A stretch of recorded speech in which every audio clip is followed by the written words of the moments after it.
Apprenticeship Week from 8 to 11 November 2021 at Nastatel School in Windhoek. Register to attend in person or feel free to attend via live stream. Meet a wide range of key industry stakeholders where you will be certain to learn more about the benefits and flexibility of the National Apprenticeship Program. Don't miss this event, brought to you by the Namibia Training Authority, Global Apprenticeship Network Namibia, and Namibian Employers Federation, supported by GIZ ProVet and Skills Initiative for Africa. Apprenticeships, it works for us. We have a team of people from different organizations who have been experiencing effects of apprenticeship, enrolling apprentices, and also conducting apprenticeship training. But this is in agriculture and forestry. So in this panel discussion, we have our panelists in front. So I will start over to Patrick. I saw the chairperson was referring to you in a number of things that you still need to clarify, but my specific question to you is in implementing these apprenticeship programs, how have you managed to link the training which the trainees are receiving at the VTC with what is actually happening in the farms? Because I understand this apprenticeship training will be taking place in the farms. How are you managing to do this, having the trainees being trained at a VTC and also going into the farms? Okay, yeah, thank you for the question. Actually, also Mr. Jacob, maybe to take you back, we are actually not implementing the apprenticeship part. That is still in the, when we came in, the agricultural curriculum was just developed. And then we had to deal first with the implementation of the curriculum at the centers and the traditional job attachment, I mean all the WIL which is going in that direction. While and apprenticeship, I know it is much more advanced in other trades, but in agriculture it's still having its baby steps, let's call it like that. And it has advantages. I can see the future, there will be huge potential, especially when it comes to cost saving. And also when it comes to employment, because I just finished the evaluation inception report and tracer study, and we have around now 438 beneficiaries in all the trainees which are doing agriculture in accredited training centers, around 436. From those, 55 have graduated now, so they are out, they exited level 3. But the apprentices, like what was mentioned, I think there are around 18 in total, so around 11 for the horticulture and 7 on farm machinery. They came very late at the stage of doing this implementation piloting, which we did. And yes, the challenge is also the current curriculum. We have a lot of theory embedded in there.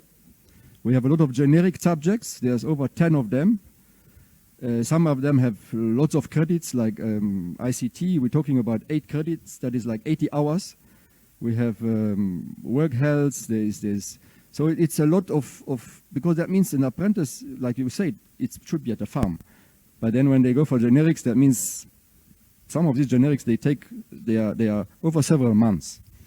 So we need to adapt that kind of those theoretical courses to allow them just to, not to take them away too long from the farm, because that was one challenge we faced. They had to come in while the other trainees are not there. So then they come in and they have to be given a month. Ms. Maria, who has been training some of them and lecturing some of them on the theoretical part, she can tell you more about her experience there. But what I observed that they were there for months and it was not enough to cover the whole theoretical subjects. That is one challenge.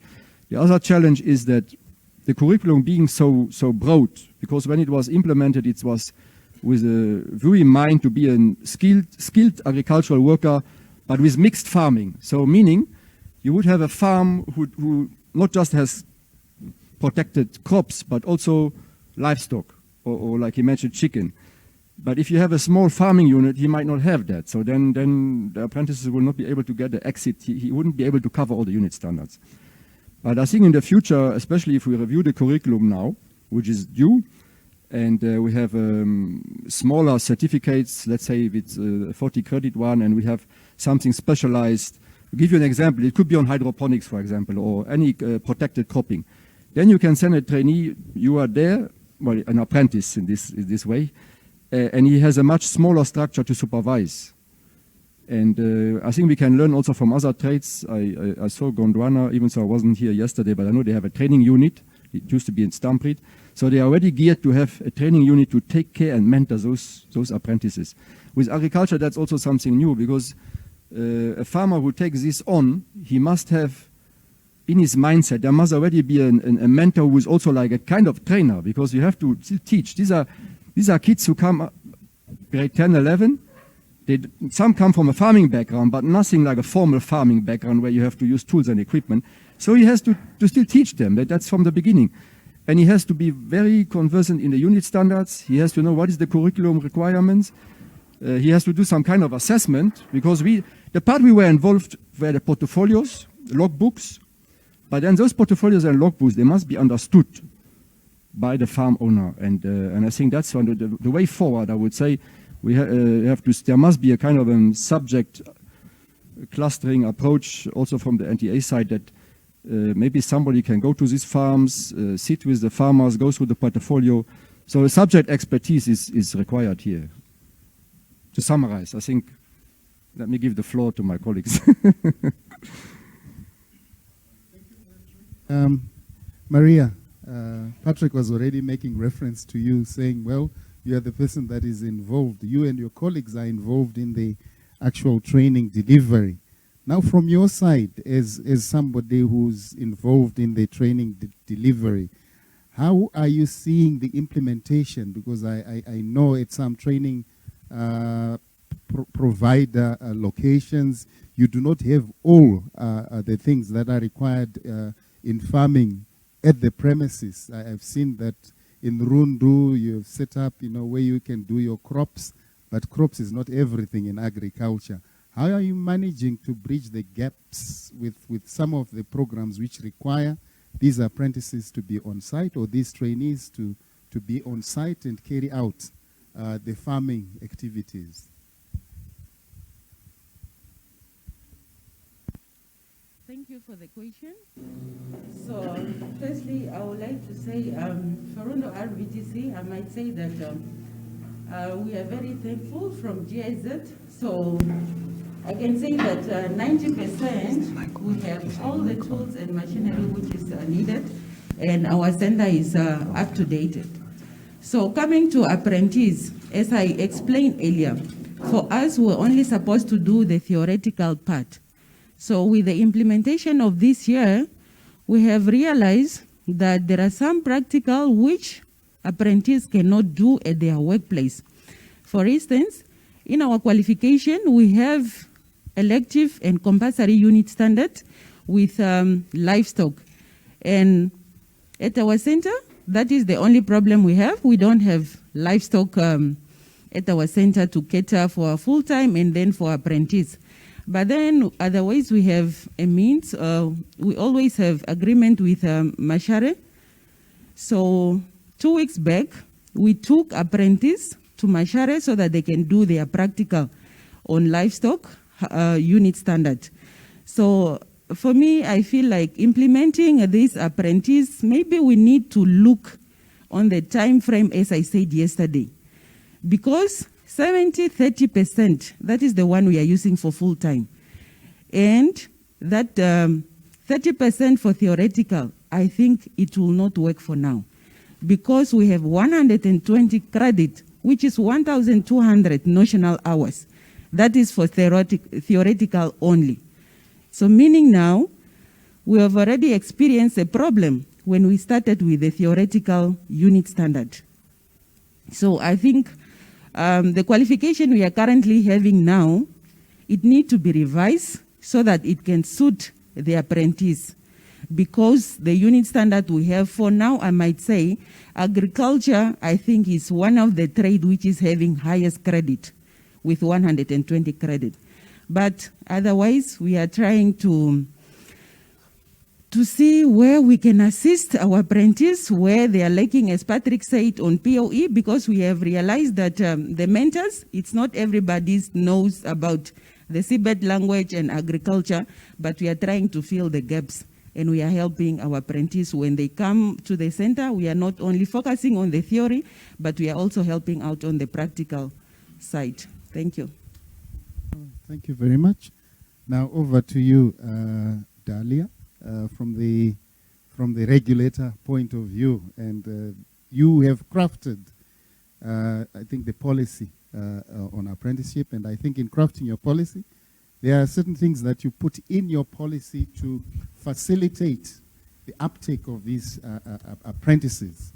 What I would like to find out from you is, in the implementation, how far has these policies been implemented? One, on the recruitment of apprentices, and two, in the training delivery.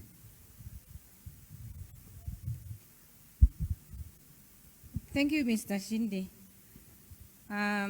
I think to start from the policy side of things, I could say we started with this process since the pilot in 2018, and as we speak now, I think we are almost there with the completion of the policy itself in terms of approval, but we are making use of it now as a working document.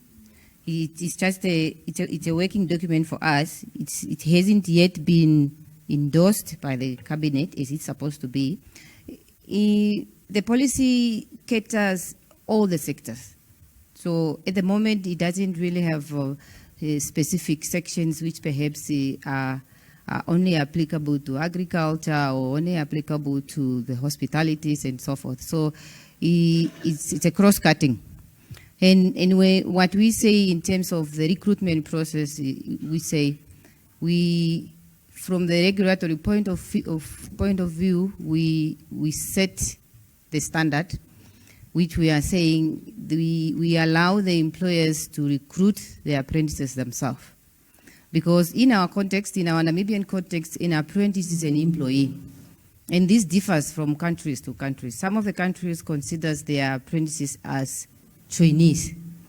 And when they are considered as trainee, that brings a bit of differences when it comes to the involvement of the employers.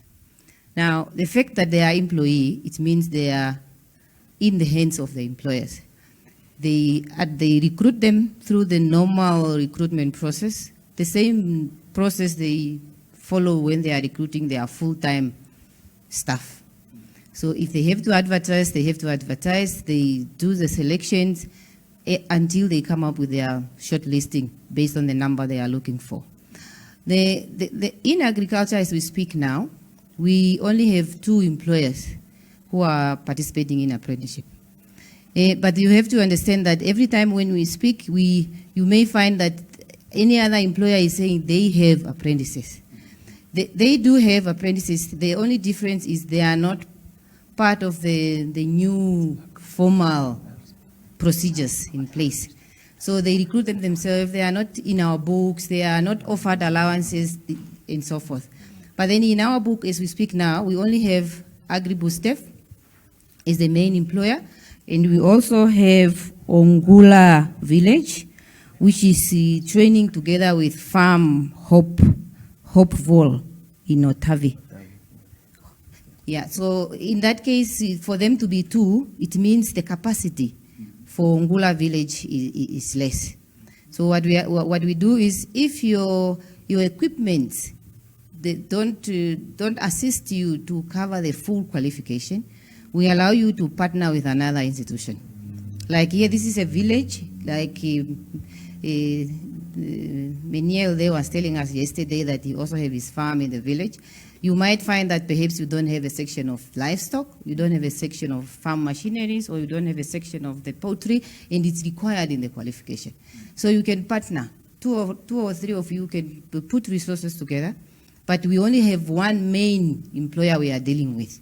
And then those others are supporting workplaces where you have to take your apprentices there, and then they can be exposed to those specific skills required by the qualification.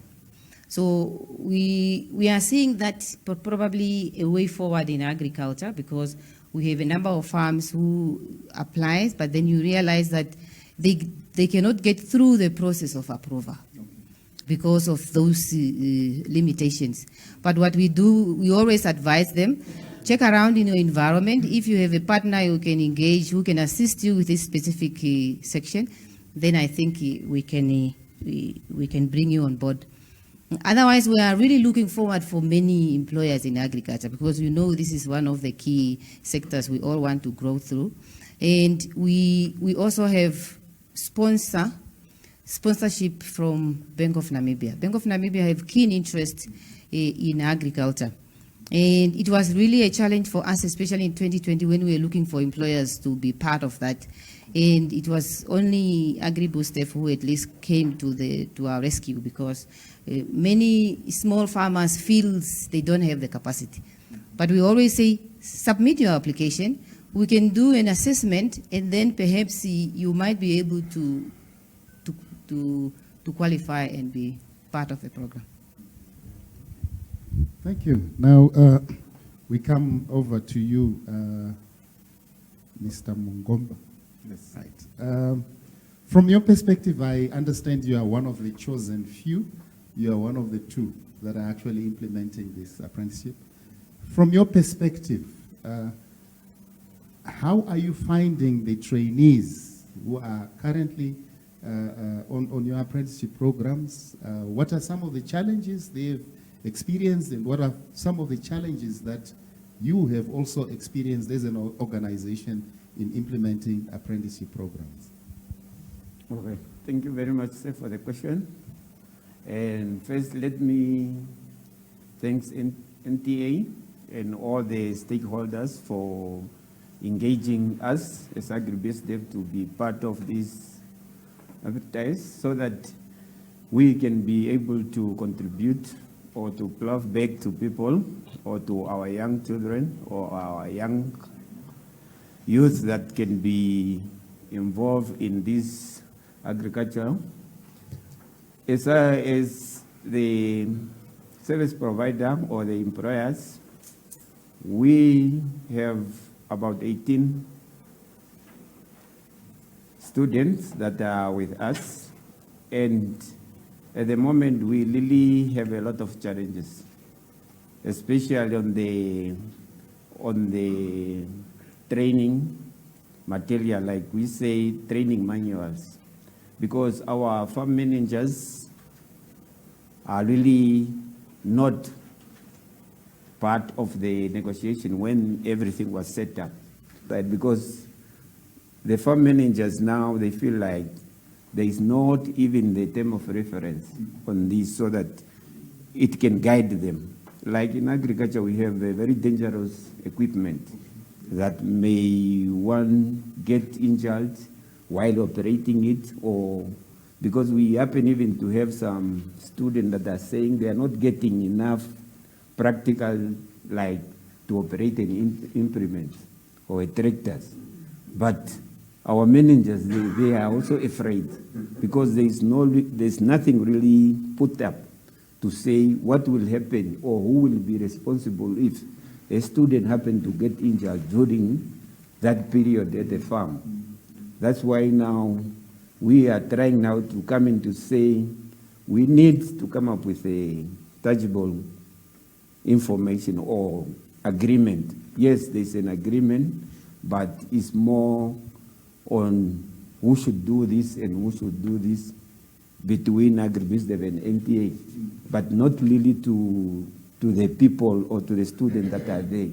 We are working with chemicals. Once a student is exposed to chemical, who will really be accountable for that? It's even their contract, they are not a permanent, it's a fixed to say 3 months or 6 months. Then come like maybe after the completion of the practicals is when someone feels that, no, I was exposed to chemicals, therefore I have this health problem. Who is going to take care or responsible for that? Those are the things that we need really as stakeholders to to engage on, so that when our students are there, they are protected. And every shareholder who is there is also protected. Because for now, we are not really protecting the student. That's why the firms are really reluctant to give some of the practical to this. And also we have the duration, as Muya said, the duration, as other panelists were saying yesterday here, is really not conducive to give all what we need to give in agriculture. Like now we are talking about horticulture, but at a lot of our green schemes, we have also agronomy, which is taking a big chunk of our production. And when we talk about agronomy, is the maize or wheat, which is having 6 to 7 months. Therefore, you find out to say the students are only exposed on the initial stage, which is soil preparation, planting, and application of fertilizer and chemical. But when it's come to harvest and post-harvest, they don't have such an information, because by that time, they might be left already the farm. That's why now we have to look at to say, when we are talking about horticulture, can we really identify the crops that can be grown in a specific period, so that a student can get that experience that they need, from planting to harvest and post-harvest, and eventually to market. Because so that at the end, when he left or she left the farm, and as they are trained to be entrepreneurs, they can do exactly what is there. But if you just happen to do it for 2 months or 3 months, and before harvesting, you left, now you don't know how to harvest carrots, you don't know how to store them, then at the end, you give that person to say, okay, he's graduating. What now? When it's come to harvest, what will I do? I have no experience on that. Yeah. Let me interrupt you, because I can see probably Dalia wants to chip in. I mean, regarding what you have mentioned, that at times the contracts are not having sufficient information. And colleagues, we are also live, and I would like to give you the opportunity also to ask questions, those who are in this room, as well as those who are catching us live as we are streaming. So over to you, Dalia. Maybe if you want to just respond regarding the contracts that is mentioned. There are times you've got contracts that are drawn up. Maybe what I would want to find out is, are you actually entering into a contract, and is this information discussed with, for example, what is mentioned with the farm managers who will be in charge of these apprentices? Yeah, thank you, Mr. Moderator. I think that is one of the lessons we have learned in the process, because what happened is the NTA enter into a funding agreement with an employer. So, in a case of Agri-BooStef, for example, it's NTA with Agri-BooStef, not NTA with the specific grain schemes. Yeah, and that is where the challenge came in, because, so as he rightly said, the discussions is now between the NTA and the head office, and the actual implementers who are going to manage the apprentices directly were not involved. Yes, and that is not just specific for agriculture. We got it, I think, in a number of sectors. That when it comes to the implementations, the foremen, for example, have no idea that they were receiving apprentices. They also had no ideas that they were nominated to be mentors. So, because for you to be on board, for an employer to be part of a program, you should have applied to the NTA to say, I'm looking for the following people, following skills. I need them for my next 3, 4, 5 years, and I want to train them through apprenticeship program. And these are my mentors. These are qualified technical people, if technical skills is required. These are their CVs. These are their qualifications. And this is the training institutions which I'm going to engage with. So, and this is the trainings program, the training implementation program, which is signed by the training provider and the employer. So if we go back to RVTC concern, it's also coming out very clear that the training implementation plan, we refer to it as Annexure D.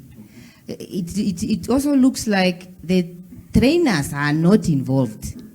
It's perhaps the head of training or is the head of trainee support who draw it up with the employer, and then after that process, that's when it comes to them. And they have no idea when is which component supposed to be done. But I think with my team, we are working on that. We have picked it up in a number of employers, and we tell them, before you submit your details, please make sure that your people are on board. And we also have talked to our head of training to say, when they are drawing up their training plan, they must make sure that the trainers themselves are involved, because they are the ones who are able to say, these specific unit standards can be done at this period of time, especially what he said, the season issues also coming. But I think Patrick also wanted to come in to advise on the issue of 6-month period. And just another point there is, I think some of the concern coming from Agri-Pool staff are not really for apprenticeship, they are for trainees on attachments.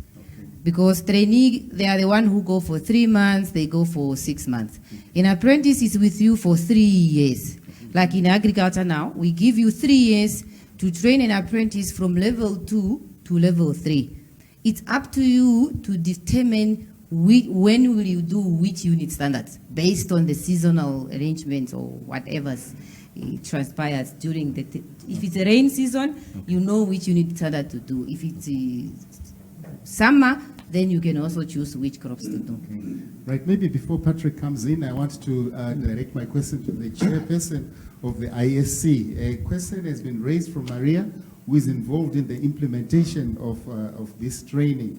Now, I understand from the ISC, you are the ones that that give a green light to people who are appointed on the TWG to develop unit standards and qualifications. And when unit standards and qualifications have been developed, you also look at them and you put your rubber stamp to say all is fine. Now we have heard the information from the implementers. What is next? Because you have been told that the 120 hours or the 120 credits is a lot. So the ball is now in your court. What are you going to do about what has just been raised? Yes, thanks. Well, the point raised by the colleague is it's quite noted. As we are busy reviewing our standard units, it's a consideration that we are implementing. In as much as we want to create a balance, because we also would have loved to have trainees with a proper cocktail of skills. Absolutely. Yeah. So the concern was also raised by Patrick, where he said, look, there are too many generic SUs. It's fine.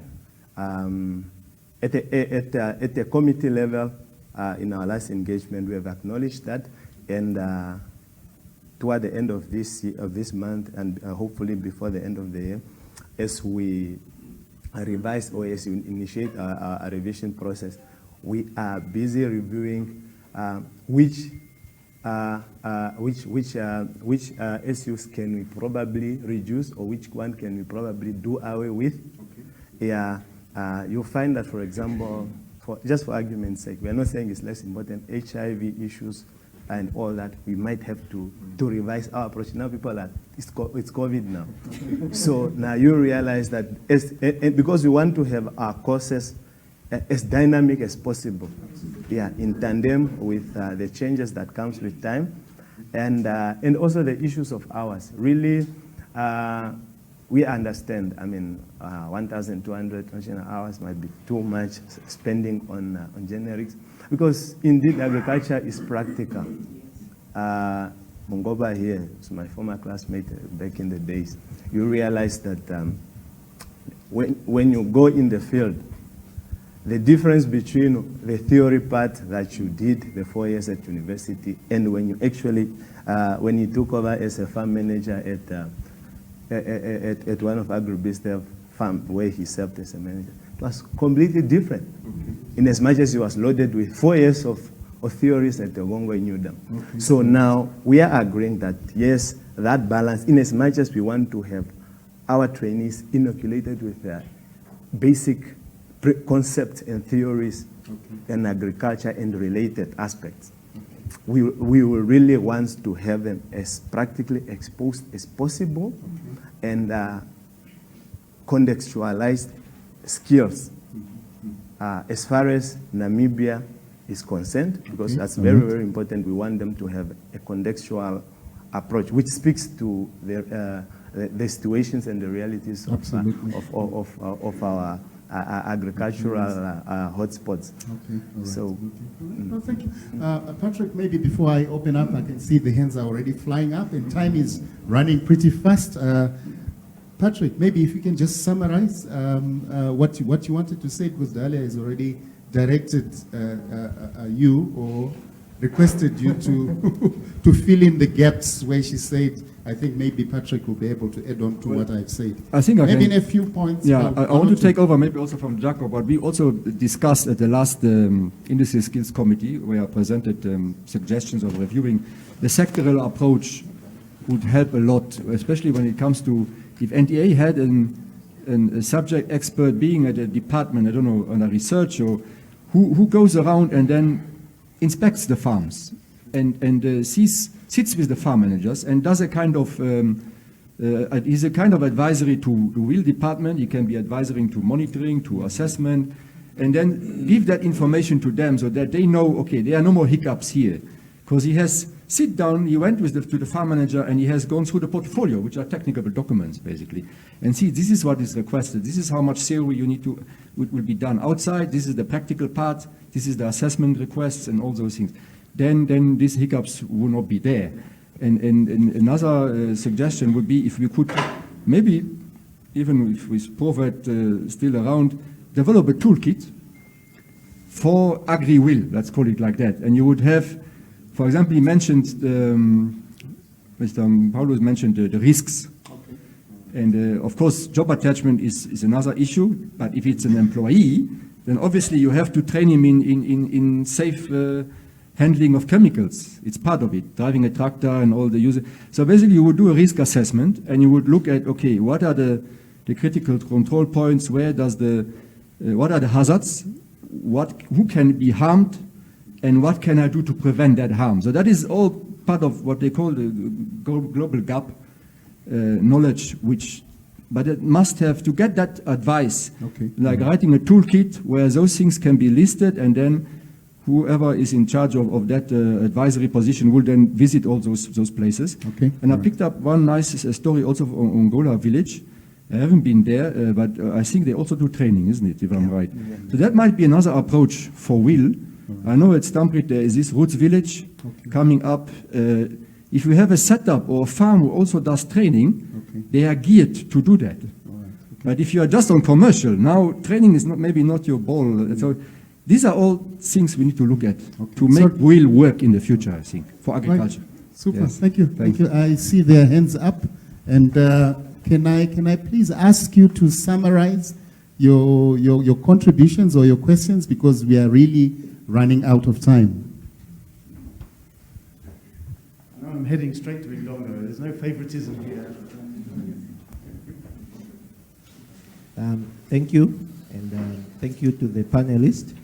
I think I have one or two questions that I would want to pose. I think, first of all, let me just bring to your attention that agriculture is the highest employing sector in Namibia, with over 180,000 people that are employed within that particular sector, and yet less than 20% have formal qualifications or education. So really, you can see that there is an opportunity for the work integrated learning program as a whole, in terms of apprenticeships, recognition of prior learning, as well as then the normal conventional training. But on the other hand, agricultural activities are sort of conducted in an informal sort of economic setup. While on the other hand, as we all know, our country setup, commercially, farms are in the private hands. Now, that having said that, little is known in terms of the flow of activities within these private farms. Now, the question that I have, also on the other hand, taking into consideration that agriculture is seasonal, what are the strategies that we should put in place to ensure that we implement apprenticeship successfully in agriculture? Because I don't believe the one-fit-all approach would work for agriculture. Because of the uniqueness of this particular sector, the structure of the agricultural TVET qualification itself, the readiness of training institution. I know that yesterday we put so much emphasis on the readiness of the employers, but are the training providers are also ready? That's the question that we should also ask ourselves. And then the complexity of this particular sector.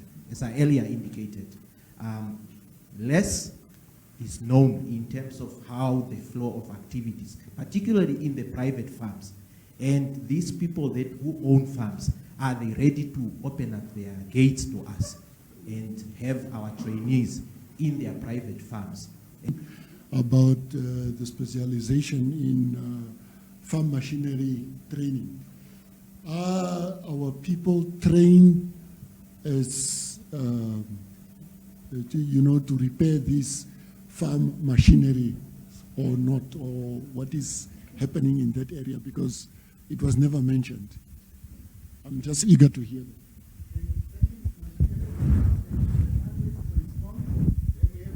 Round of questions. Please summarize your questions. You can see that time flies when you want to address instead of asking questions. Yeah. Thank you, Okay. Perhaps just I can enlighten on the questions of Mr. Indongo to say, look, what is the strategy? Agriculture, we acknowledge agriculture is seasonal. This is now where the whole apprenticeship concept becomes very interesting. The long-term aspect of the program. It's strategically designed like that to accommodate and even out all these seasonal differences that can come. Some of them are seasonal differences that are brought about by seasons. This season you are blending carrots like Mr. Mugoba has alluded, and other season you have got something else. But we also, if apprentices like Ms. Muya indicated, it's extended over a period of three years. It also makes space for climate and weather-induced different dynamics that will come. You find that this year, which comprises of probably 3 harvesting seasons, depending on what crop. Next year, it might come out different due to weather and all that. But you want your trainees to have an experience of all that. So it's those strategies that we feel they will help. But again, there was a very interesting concept that was suggested if I was listening to what the say was not saying, where he said, look, perhaps to make it much more effective, it's time we consider orientating the mentors. When he used training of trainers, the trainers in question should be, I perceive, it's mentors. So we train them, perhaps we come up with a specific program under now the sectoral approach that you want to have. I don't know whether we're going to integrate it perhaps under our monitoring evaluation, or we're going to have a dedicated division specifically for that. And then we calibrate the expectation and the understanding of all of the people that we expect to mentor our trainees. But yes, in order to tap into the wisdom, the known unknowns that are existing in the farms of the private sectors, we agree and we acknowledge we need to do more stakeholder engagement, and it must be targeted engagements. Within our experience for the past 3 years that I've been involved with this, you realize that the private sector really it has a potential, and they are willing to accord us platforms to take through our trainees. But I think engagement so that we can array some of these kind of fears and all that is what has been really been a challenge. But I think with that we can take it. Yes. No, thank you. Thank you for tackling the question regarding the strategies. I could see Mr. Ndongo giving you a thumbs up that, okay, all right, that one is taken. You also mentioned on TOT, you picked up the point that he mentioned. But what about these 1,200 hours, is our colleague there mentioned, and also the number of livestock per farm as a guide. I'm just looking at you, Maria, and probably Dalia or Patrick, to say what they have been given a suggestion of one of the criteria that you should consider when you are sending these apprentices on site, that if you're having maybe less than 50 females, it's not really considered 50 female cows, did you say? Then it's not big enough to be a farm, because I think that criteria is something involved with the intricacies about these animals, about dehorning them and what have you. I know I'm not a farmer, but it's things that I pick up. I don't know, maybe you could just summarize with a response to that. I don't know whether it's going to be Patrick, Maria, or Daniel. We can share the response. Because it looks like also like the livestock might be interesting for apprenticeship. Because the unit standards are there. There is farm machinery, infrastructure, there is horticulture and crop, and there is livestock. Now, which training provider is deciding to implement it, that is out of our hands. Anybody is free to do it. And I think they are much more also, there is also range management and things like that. But you mentioned rightly, which training provider want to have all this livestock. That's a cost factor. And maybe, yes, there should be a steering committee for all training providers where those things can be discussed. For example, Machinery is geared for livestock, but when they're offering crop, horticulture and farm machinery. These are things which must be discussed nationally. And I think that's where the sectoral approach is very important. When it comes to TOT and capacity building of those mentors, again, if it's done from a sector approach, like I mentioned, you can build a toolkit where you write down and that booklet, you can give it to that, and you go there yourself and sit with the farm mentor in that case and go through the unit standards and the curriculum, and then it will be much clearer. Because they are experts, but they need to be, must be aligned to what are the control points, what is the compliance criteria for this curriculum, and what are the hazards, what you need to be careful of. And that is something where I think the way forward is actually kind of a sectoral approach. And coming to farm machinery, I think Maria can also give feedback what happened. The credits. Come again? The question of credits. The question of credits. Yeah, that's something we will have to they will have to discuss during the review now among the technical group's members. There's two schools of thoughts. There's the mixed farming with lots of credits, and there's those who want specialization. Both have a point. It's difficult to answer now here if it's enough credits or not enough credits. But again, apprenticeship might be more conducive for that than having it in a school environment where it's more challenging. So there are really advantages on apprenticeship. It's just that we are still in the baby steps when it comes to agriculture. Thank you very much, Matt. Patrick. On the equipment, repairing farm machinery, she wanted to maybe also give it. Okay. Right, I think in terms of managing this, have you picked up the questions online? No, it's fine. Nothing has come online. Mr. Member wants a question. Okay, all right, yeah. I think to respond to Mr. Moshekele, it's like currently we have horticulture and farm machinery. We have two groups from Agribest. Those are the apprentices we are currently having. We have 7 for farm machinery, and then we have 11 for horticulture. So the farm machinery, they are also attached to different green schemes, and they are also being trained on qualification of farm machinery, where they have been told on how to repair different farm machineries. And to respond on the livestock, as Patrick said, so the qualification does exist, But then currently, we only even have for full-time, I think it's only NYS who's offering livestock. So already you can see that that is a national challenge. The question is now, maybe we need to move, or how do we promote agriculture on different sectors? Maybe we need to market more, we need to promote it so that maybe commercial farmers or employees who are interested to do livestock, they can come on board. Because even on our qualification of crop, we have some unit standard on rangeland and then elective on livestock. But the challenge, as you are saying, if I have to take elective for livestock, where do I take the trainees for practical? So obvious, I have to opt to take elective, which I can cater at my center. As I explained earlier, but we want our trainee also to be exposed on different. That's why, like for RVTC, we have 3 unit standard, which is elective. We have taken for livestock. And normally for practical, we take our trainee to Mashare Agriculture Development Institute so that they can help us on practical because we don't have livestock. But otherwise, livestock is a serious issue. No, thank you very much, Maria. I have 2 minutes. Some things you say, please summarize. I did not answer. I was listening to Jacobs, and the question that I have is that the 30-70 arrangement, are we saying that that is not enough for agriculture?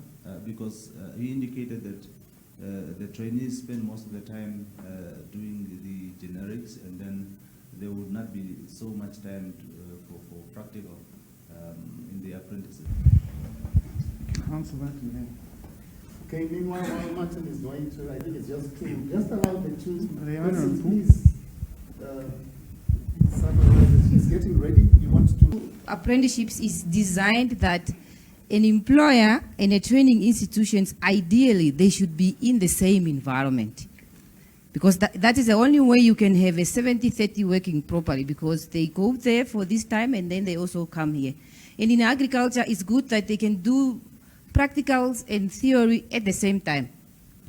For example, you have weekly schedules where you have apprentices at the workplace from Monday to Thursday, and then they can go for theoretical classes on Friday. But most of the farmers, even they want to participate, they are concerned with the cost. Because if you have, as we speak now, we only have RVTC, the Rundu Vocational Training Center, Zambezi Vocational Training Center, and DAPP in Utapi. For example, with Agri Boostev, they have apprentices at almost all the green scheme. And all those apprentices are transported from all the green schemes to go to RVTC. It's quite a very expensive exercise. You have Ongula with the apprentices who are going to DAPP, Utapi. So that process, I think one of the strategies, if we really have to work on a strategy, is to really motivate the training institutions to take up agriculture as one of the qualifications to offer. And perhaps we can then see if there's any support then to that approach so that they can be able to start up and then be able to run the programs. The last point again on the private farms, there's a fear of unknown among the private farmers. Or maybe this is common actually in most of the sectors where training has not been formalized. So the fear is, if I train my staff, for example, because apprentices is open for existing staff, not only new people coming from outside. You can also put your existing staff on the program so they can get qualifications. The fear is, if you train them, they leave. And then you will have a challenge now of recruiting new people. The second fear they have is the allowance, the salary. So when you give them qualifications, they demand higher salary. And this is also a challenge when it comes to the allowances. Okay, the last one is the allowances given to apprentices. We have a minimum of 2,500. So what we have realized is most of the employees get less than 2,500. Now, for them to bring on board apprentices who are getting a salary of 2,500 is a threat to the existing staff. So what happens is they decided, let's just keep away from apprentices, because otherwise then we have to raise the salary for our staff members so that it can catch up with the allowances given to the apprentices.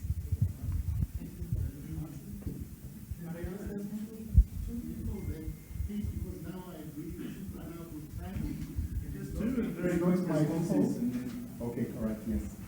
Good morning, everybody. My name is Marianne Haragas. I'm from the NTA.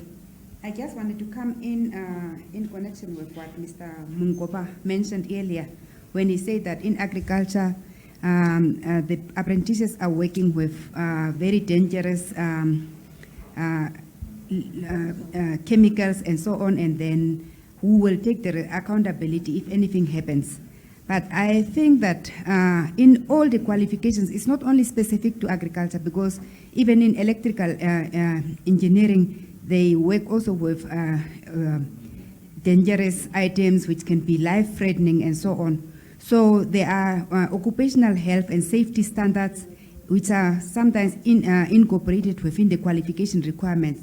So I wanted to know, where is the problem? Is the problem perhaps with the trainers or the mentors who maybe perhaps do not know how to take accountability when it comes to conveying that message or the as part of the training to the trainees and so on? Because it is supposed to be incorporated within the qualification requirement that if you are working with dangerous chemicals or whatsoever, these are the requirements. Of course, incidents can happen unexpectedly and so on. That's why in some instances, some companies have got also occupational health and safety officers to ensure that safety is really taking place. And I think that should be also perhaps be the requirement, one of the requirements by entering into the apprenticeship programs. And okay, quickly, I wanted to mention something about, whenever I meet Patrick, he's always talking about agricultural qualifications which are overpopulated with sometimes maybe skills that are really not necessary to be part of it. So I wanted to find out, when will the review of these qualifications take place so that really we can clarify this issue. Thank you.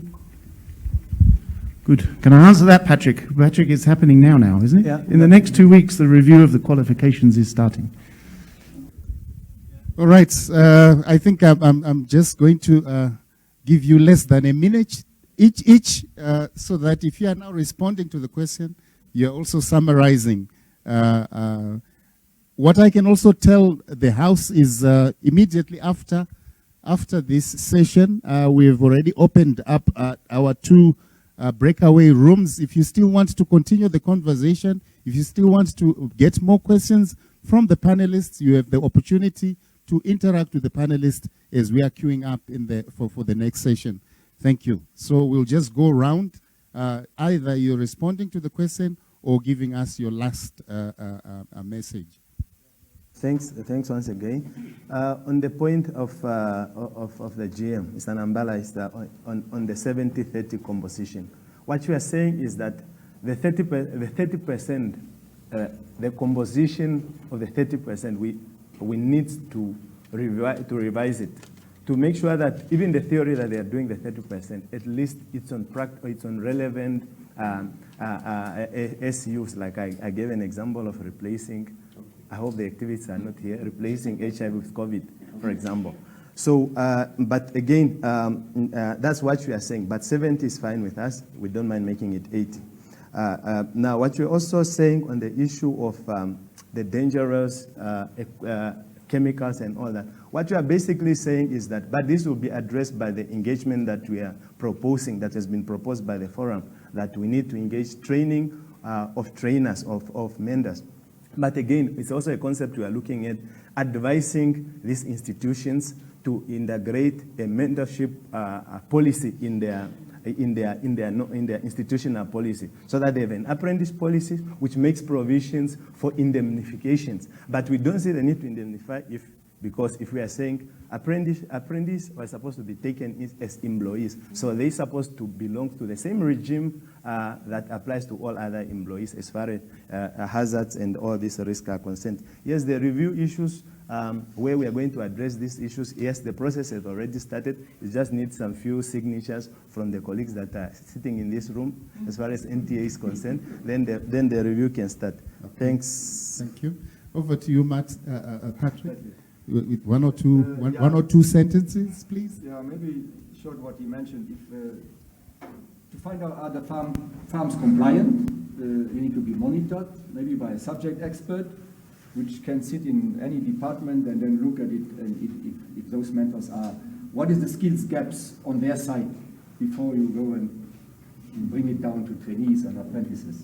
Just as in short. And yeah, on the review, I think specialization or keeping it general, it's more about looking at range statement and make it less complex and reduce the huge list of tools needed. That's why the hiccups are picked up during the survey among the farmers. Yeah, thank you. Thank you. Over to you, Maria. One or two sentences in summary. I think, okay, I heard the review is in 2 weeks, so that's good. So we are going to do changes, which is catering for our apprentices. So my last word is like agriculture is very important. I gave a slogan yesterday. So everybody ate today before we came here. Absolutely. So please, let's promote agriculture. Let's remove youth from the street. Agriculture, it's not so expensive to start.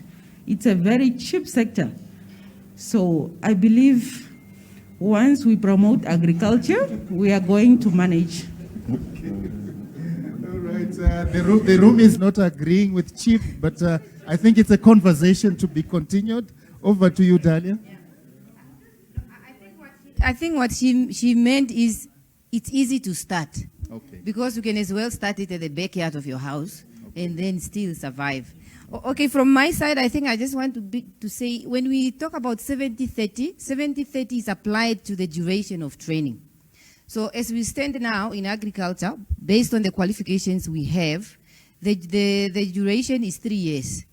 So we give you 3 years to train somebody coming out with a qualification at level 3. So we only have level 2, level 3, but you have 3 years. So you need to structure that 3 years duration into a 70-30. Even it means they stay with a training institution longer first, perhaps to get a bit of theory and basic, it's okay, and then just make sure that you still remain with 70-30. But we don't dictate to say, stay here first and go here, but you just need to make sure that the training provider and the employer, when you are arranging your training implementation plan, it should speak to a 70-30 within the duration of 3 years, if the program is 3 years. So I think I have picked up a very interesting point from Patrick to say we perhaps need to develop the Agri WIL kit. I think that's a very interesting theme. I think we need to take it further. And we also perhaps need to do a bit of a target approach. We tried that in 2018, it didn't work. We identified a few farmers, we tried to speak to them, but then we were kind of pushed back, because the moment you start talking about people being trained and becoming very qualified, then it's become a bit scary to them, and then the allowance issues. But perhaps with the research department, we just need to find a way how we can go around that, of course, with the support from the ISC members. And my last point is really just to encourage more people who are already involved in agriculture to start introducing training. If you have a farm somewhere, I think it's good if you can already start introducing training and start moving towards formalizing that training. Because it works well when it starts from a business to a training, as opposed to somebody who wants to set up a training center in agriculture from the scratch. That will be very difficult. But if you are already having a farm, perhaps you already have 100 cows, so it's easy for you to really just put basic arrangements in place, and then you can be able to be registered as a training center. and then you can be able to help, because this is the main needs. We receive a lot of applications from the agricultural sectors, even from some of the colleagues I'm seeing sitting here, but they can't move on because the training provider is 1,000 kilometers away or is 500 kilometers away. So, and we don't have arrangements to say, because your training institution is 1,000 kilometers, we'll give you 1,000 extra. So the amount of money remains the same. Thank you very much. All right, thank you. Yes, your final remarks? Yeah. Ladies and gentlemen, let's give our panelists a round of applause. Thank you very much. As they are leaving, I would like to request you, if you have got any questions that you still want to ask them, we've availed the 2 breakaway rooms where you can continue your conversation. Say in the next 5 minutes as we are getting the next panelist.